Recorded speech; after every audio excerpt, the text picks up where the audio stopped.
All right, Ruthless fans. Yes, I am early. I am going to record this, my oval review and brub review back to back to back. Now, I'm going to record this stuff early in the morning. It is currently 7:05 on May 14th. That way you can have it before the end of the day and the week because, I want to make up for lost time. Last week I was slacking. So this week I want to be early because the early bird gets the worm. So this was episode 9 of Ruthless called To Be Chosen. And this episode wasn't that great. I mean, it was a lot of talking, and you're probably wondering, well, Jeremy, how's that different from any other episode?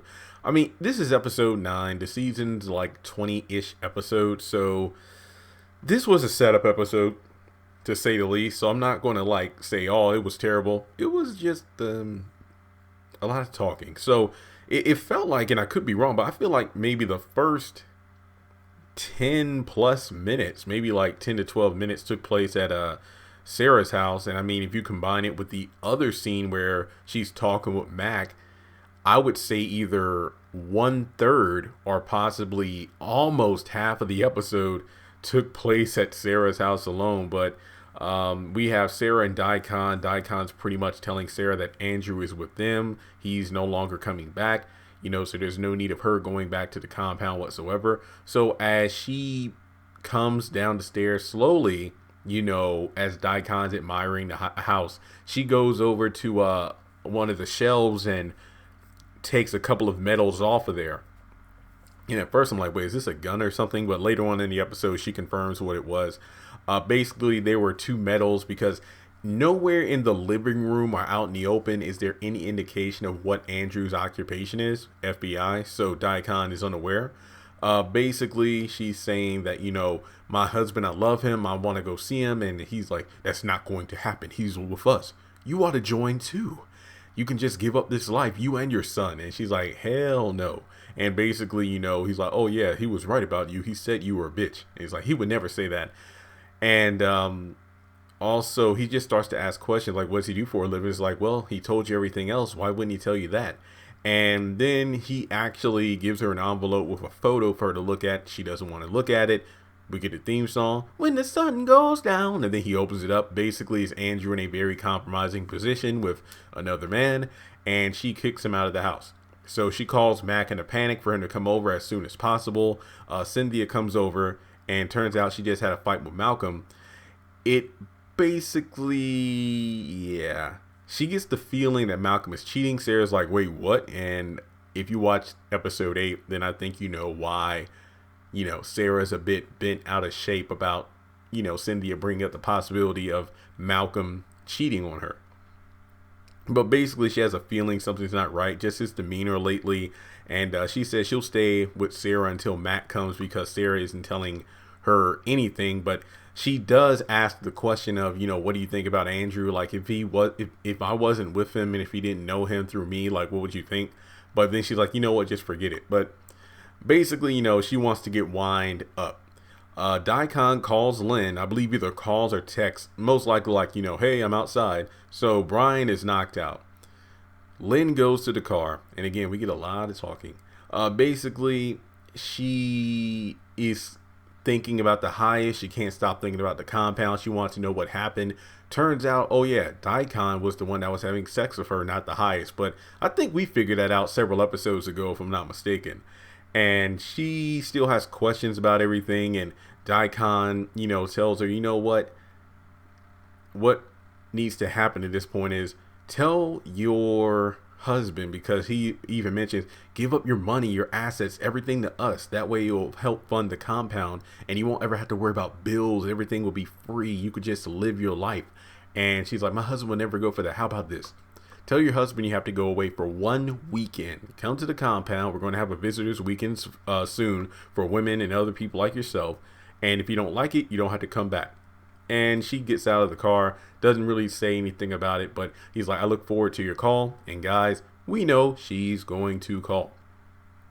All right. So we go back over to Sara's house, and Cynthia is just, yeah, all the wine's gone. She even takes the remaining wine out of Sara's glass. And, oh yeah, that's right. Sarah suggests she goes home, like, hey, I'll get a ride for you, because just like in all these other Tyler Perry, and look, again, guys, I don't drink, and I don't mean to just say that all the time like I'm a saint, but I just say that because some people might say, well, Jeremy, some people can drive after a couple glasses of wine. I mean, I'm bringing up the fact that I don't drink. That way you can answer the question. So if there's anybody in the comments who drinks from time to time, I'm not saying you have to be a drunk, but I'm just saying, like, if there's anyone with the experience of drinking alcohol, like, how much is too much for you to drive? Because I think about Alex on If Loving You Was Wrong, or Cindy in this position. Is like she could barely stand almost, and that's why Lynn said, Sarah. See, I'm thinking Lynn from the Pains, because Sarah's name on there was actually Lynn instead of Sarah, but we got a Lynn on this show now. It's confusing. But Mac comes. Oh, actually, before Mac comes up, he's like, oh yeah.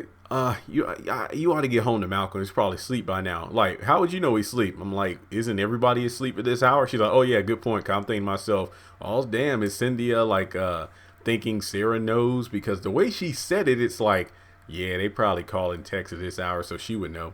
But in any case, Mac shows up. Turns out Andrew had given Daikon his key. That's how Daikon got into the house. She hid the 2 medals earlier. That way Daikon wouldn't know what his occupation was. Max says they'll have to pull him out because things have gone too far. And Sarah brings up the fact that Daikon showed her a photo of Andrew having in a compromising position with another man. And she goes on about how it's a shame, like, you put all of your agents in positions like this, because every time they come back from a job, a little piece of them is gone. Which I will say this much. I think Ruthless does a great job of showing life in terms of what it's like for those left behind. Like, you have the FBI agents and all going undercover, but it really goes into detail about the lifestyle of those they leave behind. Like, the fact that they come home not the way, they come home differently than when they left. Like, a little piece of them is gone with every mission. It's like the psychological effect and everything. Like, how many agents get compromised? How many agents go into a mission, succeed, but they lose a piece of themselves in the process? I like that aspect of it. So even though this episode was a bit lackluster in some areas, it really did push on some strong topics that I never really thought about. So I will give the episode props for that. And yeah, she says she doesn't want Andrew to come back home immediately. Basically, get him out of there and get him some help. And Max said he'll look into it tomorrow. So I know that Brian said he's going to run some blood tests on the Sheriff Conley's blood. So I wonder if he's going to go back to Rockwell the next day. And if he does, will Andrew be pulled out? We'll have to wait and see. Because if he does, that's not going to be too good based on what we learn next. The elder mother and the Hyas are sitting down. It's late, guys. It's late. The Hyas had like a premonition or a vision. Basically, he saw all the compound members dead at the pavilion, and he feels that the end is coming. And basically, yeah, it's going to be one of those cult things where they all die.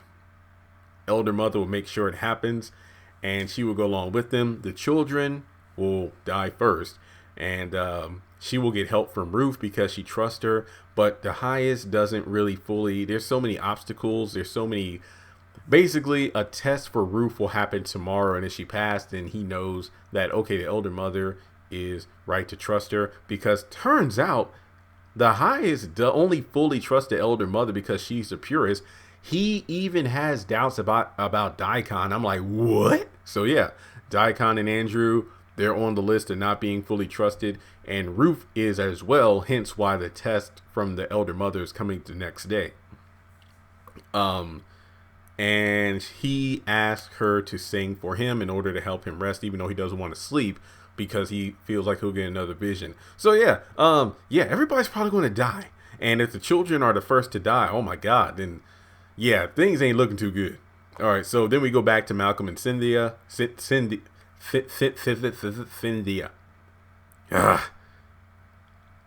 Yeah. Turns out they're married. Okay, so yeah, this isn't just a girlfriend-boyfriend thing. They're married, and they have a fight over him not eating dinner. And She brings up an example of someone they know named Carol and how her husband was having an affair. And Cynthia confronts Malcolm about the possibility of him having an affair. And he weakly tries to reverse, like, oh, you're trying to use that reverse shit on me. Reverse psychology. This isn't Uno. Reverse.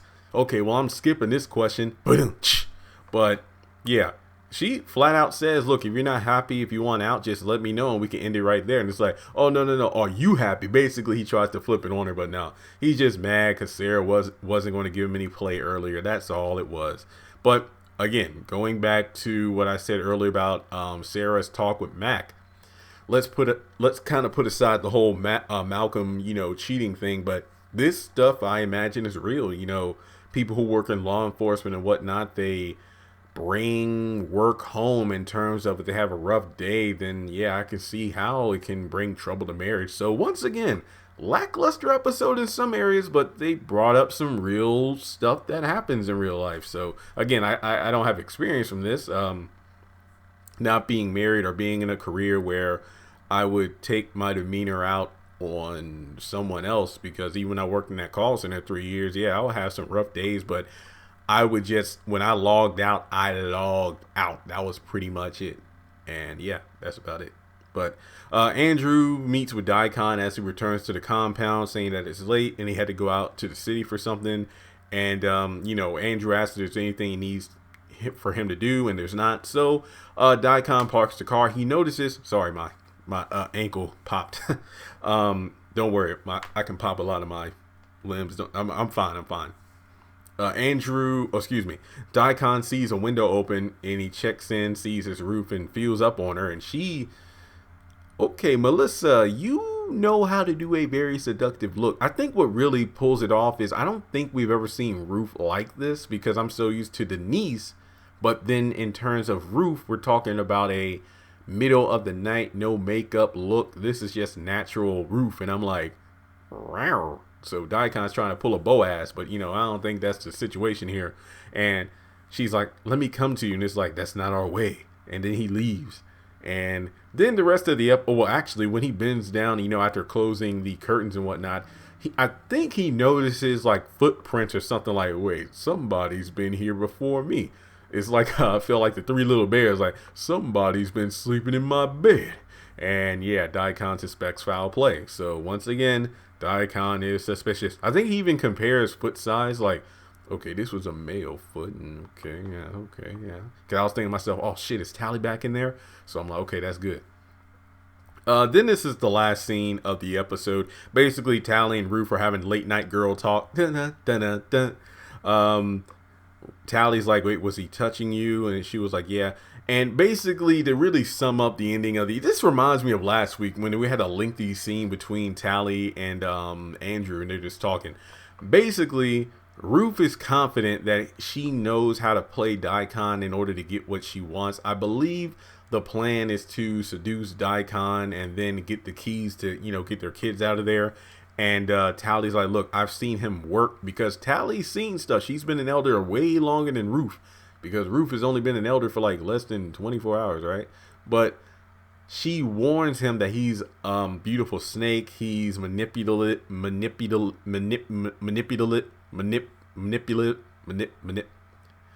Okay, I got that Porky Pig syndrome right now.